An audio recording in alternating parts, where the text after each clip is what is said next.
All right, geometry, we are going to be doing a speed lesson for 10.2 on areas of trapezoids, rhombi, and kites. Make sure you utilize the pause button here because I'm going to really cruise through this, but let's just get into it. So areas of a trapezoid. For trapezoids, the area is found by taking the 1/2 the product of the height and the sum of the bases. So essentially what we're going to do is we're going to add the two bases together, and we're going to average them. So we're going to take half of them. Okay, so add the two together, divide by 2, and then multiply by the height.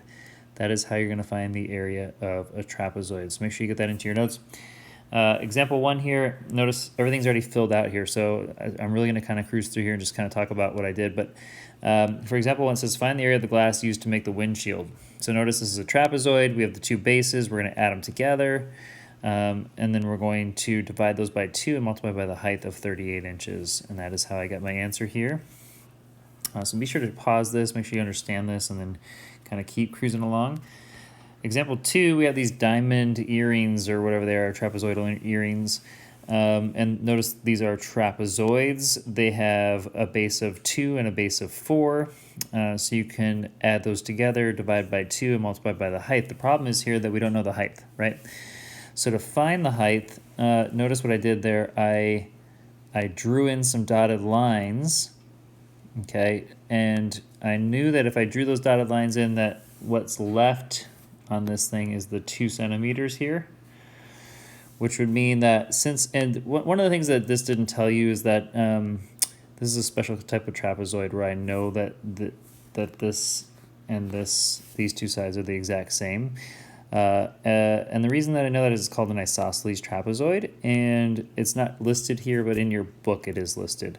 So those are the same, which allows me to do what we did here. So this one's a little bit confusing just because all the directions are not laid out. But if you look in your book under example 2, you'll notice that these are isosceles trapezoids, which allow me to use this rule. So then I knew that each one of these was 1, each one of these was 3. And then I can use Pythagorean theorem to solve for the height, which I did. Okay, so that's example 2. Again, pause, make sure you understand this, make sure you understand how I got the height. I can zoom in here for you so you can check this out. So check out my work on the Pythagorean theorem here, but that's example 2, okay? Keep cruising here to the area of a rhombus or a kite.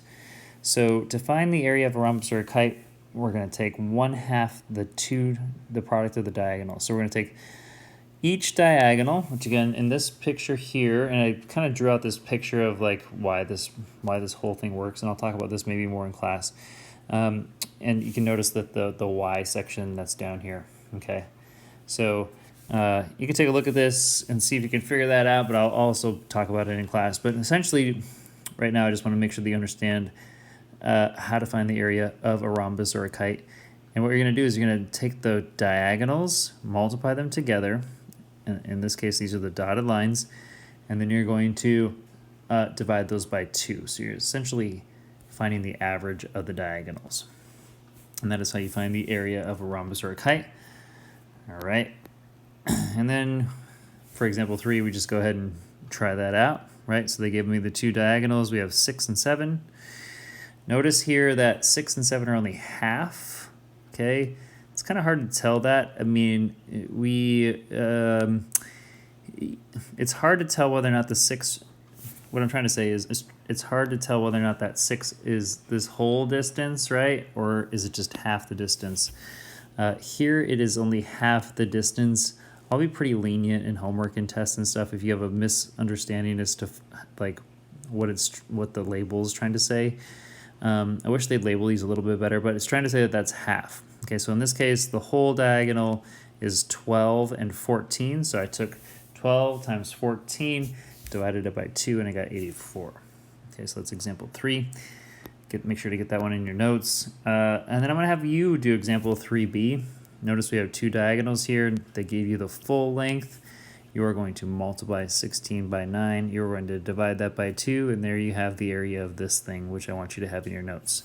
So make sure you're doing that. Okay, again, 16 times 9 divided by 2.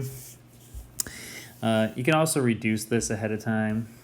Okay, so it's essentially just going to be 8 times 9, which we know is 72. So there you go. There's your answer. 3B, make sure you have 72 inches squared. All right, for 3B. For example 4, I laid out the work for you here. Notice they give you the area, they give you one diagonal. You're solving for the other diagonal. So you're going to start with the formula that you know to be true, which is this guy right here. You're going to plug in 92 for the area. You're going to plug in 22 for one of the diagonals, and you're going to solve for the second diagonal, which is what I did here. And all my work is shown to the left. So again, pause if you need to, check it out, try it on your own maybe, and then check your answer. There you have it. 4B, I'm not going to show you the work for that one, but it's essentially the same thing. Here we are dealing with a trapezoid. So again, remember the trapezoid is area, so I guess I'll give you that. Area is equal to the base 1 plus base 2 divided by 2, so it's kind of the average of those two things. I'm giving this to you a little bit different here, all multiplied by the height. Okay, so take the average of your bases, multiply it by your height. So here, notice they give you A, so plug it in. They give you H, plug it in. They give you one base, plug it in. You're solving for the second base here. All right, so I'm going to leave you to that one. Get it in your notes, maybe check with a partner, make sure that you guys get the same thing. And that's it for this lesson, you guys. Very short.